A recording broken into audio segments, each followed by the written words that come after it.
Fala aí, sextano, beleza? Tranquilo? Vocês devem ter acompanhado aí essa abertura. Tá? Maneiríssima.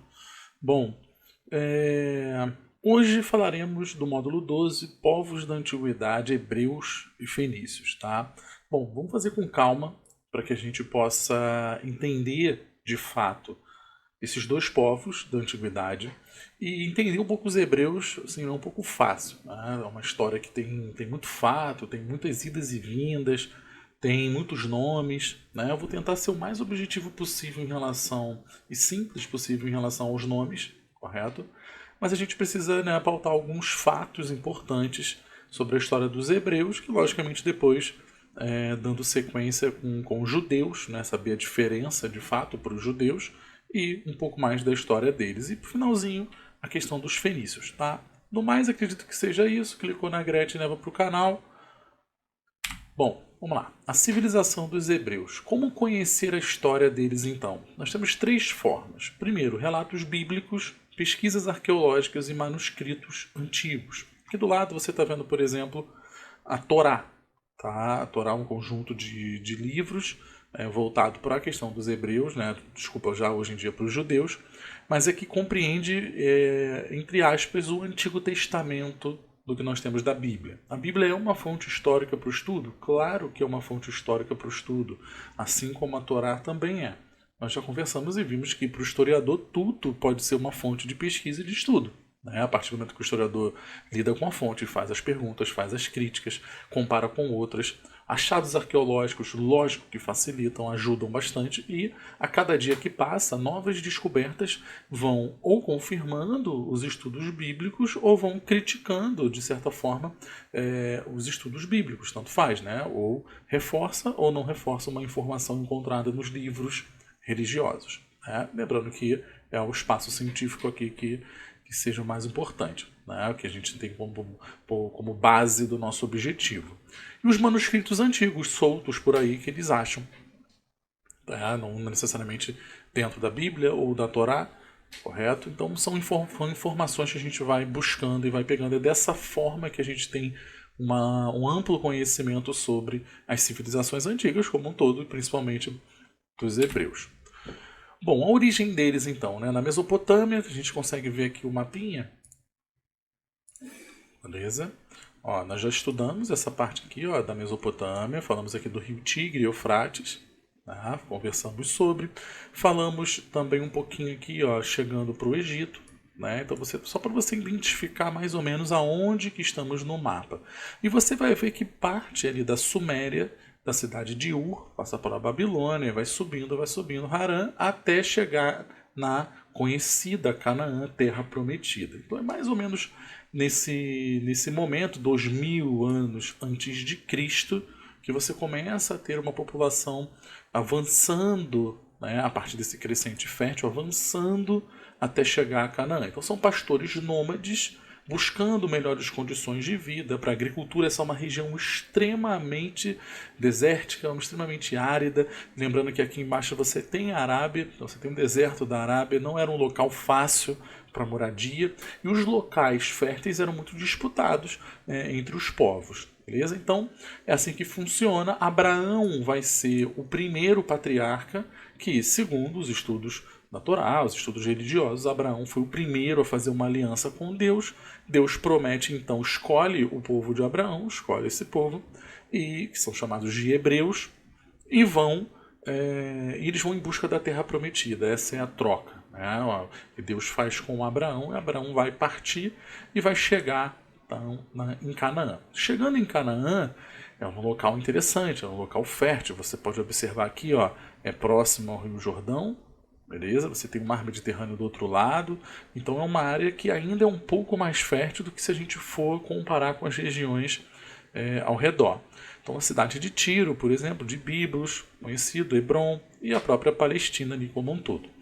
Bom, então eles chegaram, não foi fácil se estabelecer, existiam outros povos, eles vão disputar essa terra santa, essa terra sagrada, beleza? Prometida, e conseguem. Tá? Eles vão conseguir se estabelecer, e esse estabelecimento vai se dar a partir de organização em tribos. Você não tem uma unificação dos povos né, considerados hebreus. Você tem a divisão em várias tribos, são as tribos ali do Jacó, né, de Israel, as 12 tribos, eles vão se dividir e sempre terá um patriarca à frente dessa tribo, que seria aí uma liderança, um governador, vamos colocar dessa forma e dessa maneira. Eles viviam numa boa, tranquilos dessa forma, até que acontecem alguns problemas em Canaã que eles vão ter que sair. Né? Então é mais ou menos isso que aparece nesse novo slide. Eu coloquei aqui duas imagens representando Abraão. Beleza? Quem é mais religioso aí consegue identificar talvez esse período aqui, esse momento, né, dessa imagem em relação ao que está acontecendo, daquelas conversas que Abraão teria tido com Deus, e aí Deus manda ele, né, sacrificar lá o filho, ele fala e vai sacrificar, e Deus manda ele parar, só para saber se ele era um homem de fé, aquela coisa toda. Então Abraão, um importante personagem bíblico aí, tá, dos hebreus e depois, né, logicamente, dos cristãos também. Bom, então a crença do povo escolhido, esse povo semita, isso aqui é importantíssimo, né? Vou mudar a cor. Importantíssimo, porque isso vai aparecer novamente nos nossos estudos, né? Principalmente a questão do povo semita, povo escolhido, que era assim que eles se consideram até hoje como judeus. Então falei de Canaã, que é a atual Palestina, terra prometida, Abraão levando essa galera até lá. Beleza. Chegando lá, falei dos povos que já existiam, os conflitos com os povos rivais, beleza, tá? Eles vão se anexar naquele local, né? Se fixar naquele local, mas depois vão enfrentar problemas de seca e de fome, pelas condições aqui, ó, adversas geográficas. Então aquela terra prometida, ela foi difícil de ser conquistada, e depois ela acabou apresentando problemas de seca, problemas, né, gerando fome para a população. Ao gerar fome para a população, eles vão ter que sair dali. Então vai ser a primeira grande saída dos hebreus de Canaã. Você vai ver que ao longo da aula eles vão voltar, depois vão sair, vão voltar, vão sair novamente, beleza? Então tem que ter um certo cuidado. Então você já sabe como eles chegaram, como eles vão se fixar naquela região, e agora você sabe o porquê da saída, dessa primeira saída. Bom, se a gente voltar no mapa, você observa que eles continuam, ó, uma saidinha aqui para chegar no Egito, aqui é certo, ó, indo para o Egito. Então eles vão buscar melhores condições de vida bem próximos ali, vão chegar até o Rio Nilo, local muito fértil, e a princípio, serão bem recebidos no Egito. Isso conforme as informações da Bíblia. Né? São bem recebidos no Egito e depois passam a ser tratados como escravos, passam a ser colocados nas funções mais pesadas, construção de grandes templos, e eles começam a se sentir coagidos até o momento que querem ir embora. Então surge a história nesse meio do caminho de Moisés, você já deve ter ouvido falar, logicamente, aqui ó, tem uma representação dele segurando as tábuas dos 10 mandamentos. Moisés, então, qual é a história que gira em torno de Moisés? Um faraó, né? Não é o Sete, não, um outro faraó, ele muito preocupado com o aumento da população dos hebreus, né, que estavam se reproduzindo muito, ele vai lá, né, e isso acontece na história do Egito, de fato, mas não só aos hebreus, e sim também a todo mundo, às vezes acontecia, de ter que rolar um certo sacrifício dos primogênitos ou dos filhos que tivessem nascido naquele momento. Então chegava lá o exército do faraó e matava as crianças recém-nascidas a fim de fazer um controle populacional. Uma coisa bem violenta, de fato, que logicamente não entra na nossa discussão aqui de certo ou errado, porque fez parte de algo do passado, mas sem dúvida muito violento. Então a mãe do Moisés, para querer salvar a vida dele e tentar dar uma sobrevida, coloca ele na cestinha, bota lá no Rio Nilo e bota ele para flutuar enquanto, né, o exército do faraó cumpre as ordens. E aí o que acontece? A irmã do faraó, tá, que era o faraó Sete, esse sim, irmã do faraó, acha essa cestinha com a criança e ela não tinha filho, se eu não me engano, tá? Se eu não me engano, não sou um especialista. Ela pega para criar e o Moisés vai então, né, sem saber a origem, aquela coisa toda, pega para criar. Ela talvez tenha imaginado, sim, lógico, devido aos acontecimentos, pega para criar e ele vai ser criado junto com Ramsés, que é o filho do faraó Sete, que vai ser o futuro faraó. Então quem tem conhecimento aí da Bíblia, logicamente sabe muito mais da história do Moisés. Quando ele fica adulto, ele descobre a origem dos hebreus, que ele faz parte, e ele resolve entrar numa ideia de que ele vai libertar o povo hebreu desse cativeiro, dessa escravidão ocorrida no Egito. Aí vem as pragas do Egito, aquilo tudo. Eu indico um filme interessantíssimo chamado Êxodos, Deuses e Reis. Um filme legal pra caramba, eu gosto bastante. É um filme que agrada, acredito que todos os olhares que você possa vir a ter sobre a história do Moisés, sobre esse momento ali do Egito. Né? Ele tenta dar umas explicações mais baseadas na parte científica do que propriamente Moisés com um cajado abrindo o mar. Né? Ele tenta colocar ali algo mais humano nesse meio do caminho. Eu acho interessante demais. Muitos artistas famosos participam desse filme. É uma superprodução aí norte-americana. Êxodo dos Deuses e Reis. Então depois dá uma olhadinha. Então é justamente isso, né? Chamado de êxodo. É quando ocorre a fuga dos hebreus, tá? Liderada por Moisés. Eles vão fugir, o faraó vai atrás, tem aquela coisinha toda, ele atravessa o mar. E eles ficam meio que perdidos, né? Eles demoram a chegar a Canaã novamente, mas eles retornam para Canaã. E no meio do caminho Moisés recebe os 10 mandamentos, né? Uma nova, vamos colocar assim, um reforço de uma aliança de Deus com os hebreus, né? Desse povo escolhido. Ele vem com os 10 mandamentos, aí, né? Etc. A gente já sabe como funciona isso tudo lá no Monte Sinai. Beleza, retornaram a Canaã, chegaram novamente à Terra Prometida. Então, alguns aspectos religiosos, o judaísmo, que é um monoteísta, a primeira religião monoteísta que nós temos conhecimento, de acreditar em somente um único Deus, entrava em conflito, logicamente, com o pensamento egípcio, porque eles eram politeístas, e aqui a Torá, que é o Pentateuco do Antigo Testamento, que seria o livro sagrado para os judeus. Beleza? Então eles voltaram. Chegaram lá, foi difícil, tinham outros povos morando na Canaã, eles foram lá, conquistaram e viram que então era necessário fazer uma aliança entre os hebreus de fato. Né? Ficar com as tribos separadas naquele estilo dos patriarcas seria muito complicado, porque como eles se defenderiam de vizinhos por guerra? Quando aquele local era uma rota comercial e era muito bem quisto, devido à região muito árida, muito desértica. Então, para enfrentar ameaças de povos vizinhos, como eu coloquei aqui, eles vão então surgir com essa ideia da monarquia, um rei para todo o povo hebreu. E esse primeiro rei é Saul. Beleza? O primeiro rei dos hebreus. Com dificuldade ele consegue fazer, né, a fixação dos hebreus novamente em Canaã. Aí vem Davi, um período interessante, com várias batalhas contra os filisteus, que os filisteus eram um calcanhar ali, de Aquiles, uma pedra no sapato do Saul, mas o Davi consegue resolver e expandir o território dos hebreus, chegando até Jerusalém, por exemplo. E depois Salomão, o auge do auge, que você tem o destaque do templo de Salomão, o dinheiro absurdo que foi colocado na construção desse templo para mostrar mesmo luxo, ostentação, só que com um preço.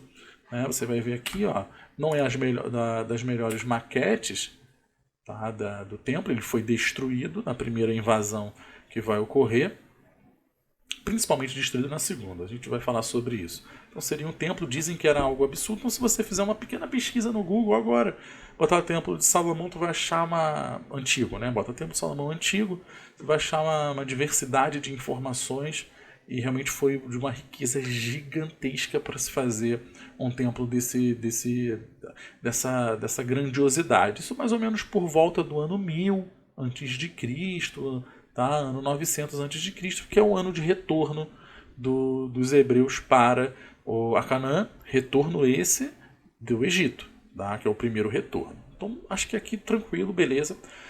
Vai gerar uma quantidade absurda de impostos, beleza? Vai gerar uma quantidade absurda de impostos para que o povo então pague para poder fazer a construção do templo. Não é fazendo assim que o templo vai aparecer. Isso vai gerar um desconforto muito grande na população mais pobre e eles vão acabar se separando. Então aquela união que existia em torno dessa monarquia para o povo hebreu vai acabar sendo dividida entre dois, Israel e Judá. Beleza? Então nós temos aqui Israel e Judá, e você já sabe o motivo pelo qual eles se separaram, né? Devido à galera mais pobre reclamando dos impostos, das condições de vida, rolou aquela briga, então ocorreu a separação. Separados, ficaram mais fracos e povos vizinhos, muito mais fortes naquele momento, fizeram a invasão. Então você tem os assírios invadindo o chamado reino de Israel, e você tem os babilônios, a galera da Babilônia, invadindo o reino de Judá. Beleza? Ao invadirem, eles vão tomar os espaços dos hebreus ali em Canaã, né, na Terra Prometida, e o tratamento vai ser diferente. A galera que foi escravizada pelos assírios, né, os hebreus escravizados pelos assírios, capturados, melhor dizendo, também posso falar dessa forma, eles acabaram sendo levados para as outras regiões de domínio dos assírios e passaram a viver com uma mistura. Os assírios eles tinham essa característica, né, de pegar povos e misturar, tirar da região deles de origem, né, natal, e fazer essa bagunça mesmo. Era uma tática de dominação dos assírios. Então os hebreus que foram levados pelos assírios, eles acabaram tendo a sua cultura, a sua língua, a sua religião, seus costumes misturados ao restante da galera que morava lá com eles no reino ali dos assírios. Tá? Isso é importante para a história.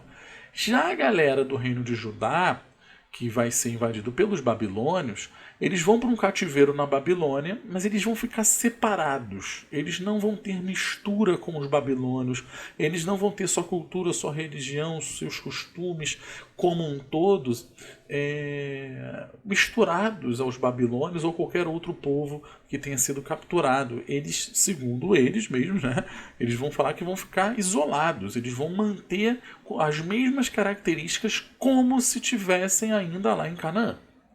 Por que eu estou falando isso? Porque é daí que vem a origem dos judeus, beleza? Vem daqui justamente da questão de Judá. Né? Então esses hebreus que estavam no cativeiro da Babilônia, eles se consideravam diferentes dos hebreus do cativeiro dos assírios. Porque eles falavam, não, a gente manteve a nossa cultura, a nossa religião, a nossa origem de fato, né? Nós nos mantemos originais de fato, enquanto os outros misturaram. Então a gente não pode ser mais hebreu igual a eles, nós somos diferentes. E no olhar deles melhores, então eles vão colocar que são judeus. Então quando eles retornam para Canaã? Quando os persas invadirem a Babilônia, destruírem a Babilônia, o que vai acontecer? Os judeus agora, né, vão fugir da Babilônia e vão voltar para Canaã. Caramba, já é a terceira vez que eles voltaram para Canaã. Né? Vai encontrar dificuldade, mas eles vão novamente conseguir se estabelecer na região. Tá? Então agora você já sabe essa diferença. Destaque, como eu disse, o cativeiro da Babilônia como esse caráter importante aí em relação a não se misturarem e por isso se considerarem diferentes. E a destruição do templo de Salomão, cara. Quando eles voltam, eles vão ver que os assírios destruíram, depredaram o templo de Salomão. E era um grande símbolo para eles. Então eles vão reconstruir o templo de Salomão e depois vai viver num período aí de certa paz, correto? Depois que eles retornam. Só que, né, como paz não é algo muito comum na vida dos hebreus, e agora chamados de judeus, naquela região de Israel, eles vão ser invadidos por ninguém mais, ninguém menos do que Império Romano. Aí já era, porque o Império Romano era implacável demais e ocorre uma diáspora. Né? Diáspora é dispersão, é se dispersar pelo mundo, é se espalhar pelo mundo, beleza? Então, quando os romanos invadem, tá? Você tem vários filmes, você tem vários meios de conseguir, né, além da Bíblia, informações sobre esse momento em que os romanos estavam ali naquele local. Até a história do próprio cristianismo, a parte de Jesus, pega uma parte onde os romanos, né, já dominam aquela região, o grande império. Vamos estudar sobre os romanos no final do ano, beleza? Então você vai ver que vai encaixar com o momento que eu estou falando. O grande império. Bom, que no mapa fica bem estabelecido aqui, ó, de rosa. Vamos chamar de rosa, ó.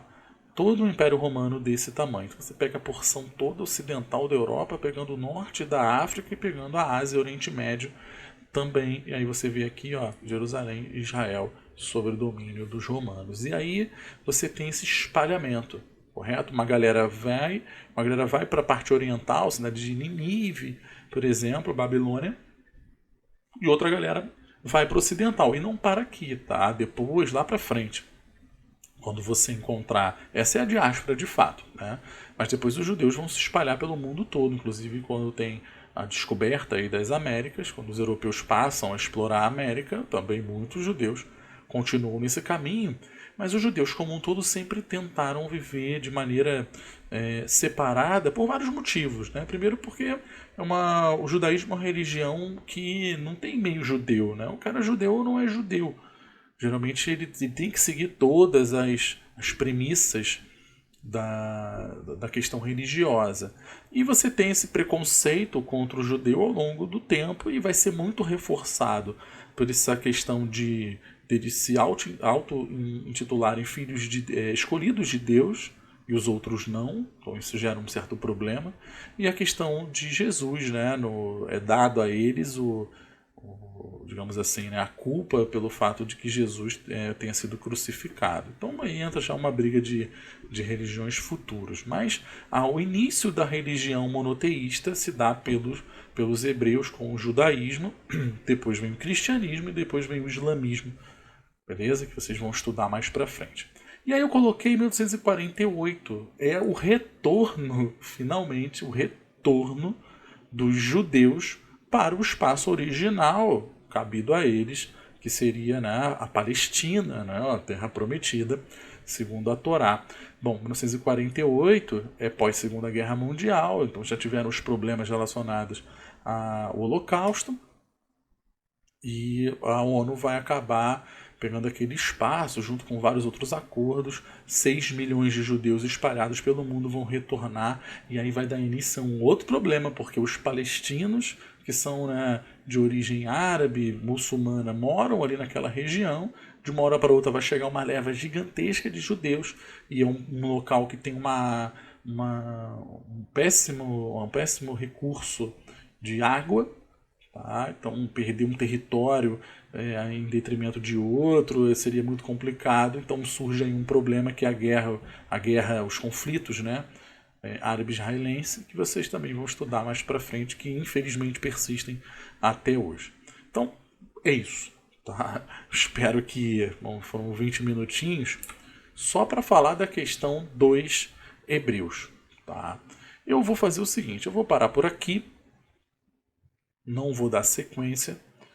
No slide ele leva os fenícios, tá? Mas eu vou falar dos fenícios só na outra semana, na outra ocasião. Eu quero que a gente tenha bastante tempo para poder entender de fato a chegada dos hebreus, eles se estabelecendo, todas as vezes que eles saíram, que vocês entendam os motivos, né? Uma vez eles saem por conta própria, as outras 2 vezes obrigados por questões de guerra. Né? E as vezes em que eles retornam, né? Chegando na primeira vez, e as vezes que eles retornam seria a saída do Egito, a fuga do Egito, e depois a fuga da Babilônia, e aí depois já era, só vão voltar pós Segunda Guerra Mundial. Tranquilo? Então vou parar por aqui, mas aí o videozinho da semana que vem vai ser bem tranquilo, bem rápido, que é somente sobre os fenícios, beleza? Bom, vou dar uma passadinha só para vocês verem aqui, ó. O praticando aprendizado, aplicando conhecimento já podem ir fazendo. Valeu, grande abraço, beijo, até a próxima.